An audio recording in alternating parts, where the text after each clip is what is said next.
പെരിയ വേങ്ങയിൽ വീട് തറവാട്ടിൽ കല്യാണി അമ്മയുടെ സ്മരണാർത്ഥം മക്കൾ നിർമ്മിച്ചു നൽകിയ ഭോജനശാലയുടെ ഉദ്ഘാടനം നടന്നു. മകനും മുൻ സാഹിത്യ അക്കാദമി സെക്രട്ടറിയുമായ ഡോക്ടർ പി.വി. കൃഷ്ണൻ നായർ ഉദ്ഘാടനം ചെയ്തു. പെരിയ തറവാട്ടിൽ പെരിയ വേങ്ങയിൽ വീട്ടിൽ കല്യാണി അമ്മയുടെ സ്മരണാർത്ഥം മക്കൾ നിർമ്മിച്ചു നൽകിയ ഭോജനശാല മകനും മുൻ സാഹിത്യ അക്കാദമി സെക്രട്ടറിയുമായ ഡോക്ടർ പി.വി. കൃഷ്ണൻ നായർ ഉദ്ഘാടനം ചെയ്തു.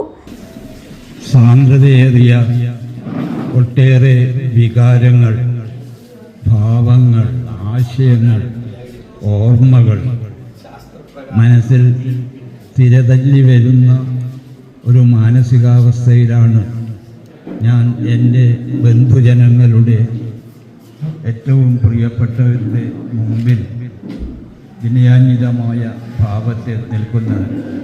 ചടങ്ങിൽ തറവാട് vice president P V. Raveendran Nair അധ്യക്ഷത വഹിച്ചു. പെരിയ ജയരാജ് നമ്പ്യാർ, മുരളീധരൻ നായർ, പി.എം. നഞ്ചിൻ രവി എന്നിവർ സംസാരിച്ചു. ചടങ്ങിൽ ഗോപിനാഥൻ നായർ, കുമാരൻ ചാലിൽ, വേണു മീത്തൽ, വിനോദ് കുമാർ എന്നിവരെ ആദരിച്ചു. News bureau, Kanhangad.